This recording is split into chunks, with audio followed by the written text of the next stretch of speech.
James Comey was fired 6 years ago this month as FBI director by the former president. Just before air, I spoke with him about all of this, plus his first foray into fiction, Central Park West, a crime novel. Congratulations on the new book. Thank you so much. Did you know you're a writer? Is that something you'd been interested in? I'd always loved to write. I wrote in high school as a journalist, college as a journalist. Actually, the last piece of fiction I wrote before this was, I remember the date actually. It was the night I was writing in my room when a serial rapist and robber kicked in the front door of my parents' home. I was a senior in high school, and I was working on a piece for a literary magazine, and it was the last fiction piece I wrote before this. Well, nonfiction kicked in the door, literally. Given the career you've had in the FBI, and when you see the former president, now the front runner again for the Republican nomination, how big a threat is that? A very serious threat to the rule of law, almost an existential threat if he were to become president again.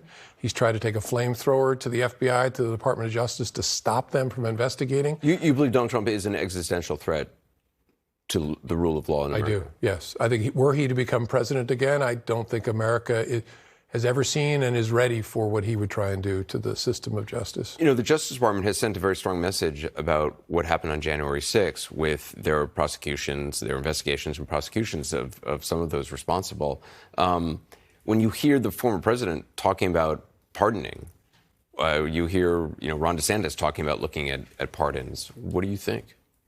It's disgusting. It's an attack on the rule of law. I mean, if anything this country should be able to agree upon, it's that we need to send a message, never again. You can't ever interfere in our constitutional processes by force. You can protest, you can march, you can do what you want, but don't you dare. That's the message that has to be sent with those prosecutions.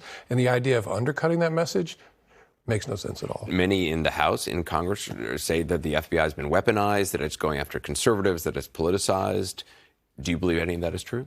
I don't believe any of it is true. I never would have expected it.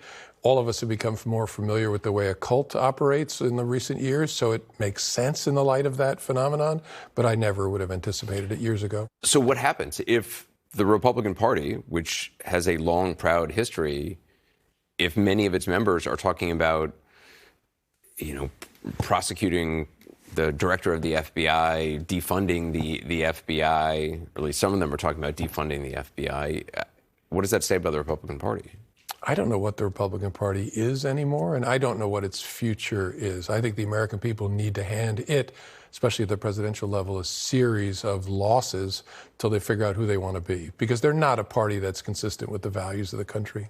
In terms of the potential charges, potential cases that the former president is facing, which do you think is the strongest or has the greatest likelihood of actually moving forward and having an impact, an actual effect on him? Charges? Based on what I can see from the outside, which I know is an imperfect view, having been on the inside, the Mar-a-Lago documents case strikes me as the one that's the biggest threat to him. Because it's so clear? I mean, because it's not getting inside his head? It's actual actions that are documented? Yeah, it's a fairly narrow range of conduct, right? It isn't thousands and thousands of people marching on the Capitol, for example, or a chaotic series of maneuvers after an election. It's focused. And it should be easier, not easy, given the nature of Donald Trump. I'm not sure he even knows his own mental process at times, but easier for a prosecutor to prove his mind, his state of mind, about that series of events.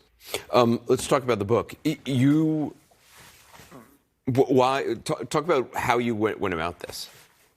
Well, I was nudged by the editor of my second nonfiction book who said, hey, you write narrative really well, you write stories really well. And I kept saying, look, these aren't stories, this is my life. Mm-hmm. And he said, but you could really write crime fiction, you ought to try it. And I just got a copy of it, so I have not been able to read it yet. It is about a female prosecutor prosecuting a mobster. Yes. It's about a prosecutor named Nora Carlton in the Southern District of New York in Manhattan who's taking on a mobster, trying to put him away after he's been elusive for a long time. And the case she's bringing collides with another case involving the murder of a former governor. And it leads to a series of twists and turns that are both interesting and kind of fun. You have a family member who is a female prosecutor, prosecuting Ghislaine Maxwell. Yes.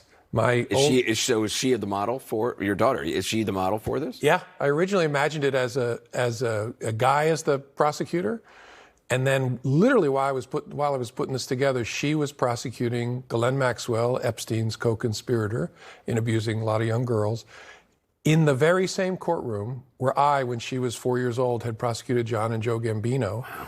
And that crossover just made it obvious it's got to be a woman as the protagonist. Mm-hmm. And so Nora Carlton was born. And she's a lot of my daughter. She's a lot of all four of my girls who are tall, strong, smart women. Did you have to get permission from your daughter before you? I don't think I asked permission, but I showed her the draft, and she had feedback, including things I had screwed up, like putting her office on the wrong floor.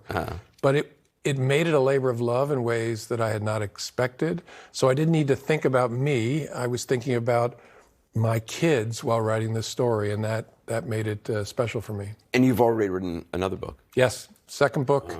I was the general counsel of the world's largest hedge fund for a few years, right before the FBI. And so I'd like Nora to go to that venue, still be a crime novel, but introduce people to that world in the way that the first book, this one, introduces them to the criminal justice in Manhattan. James Comey, thank you so much. Great to be with you, as always. Appreciate it. Yeah. James Comey's first crime novel is now available. It's called Central Park West. Coming up, an 11-year-old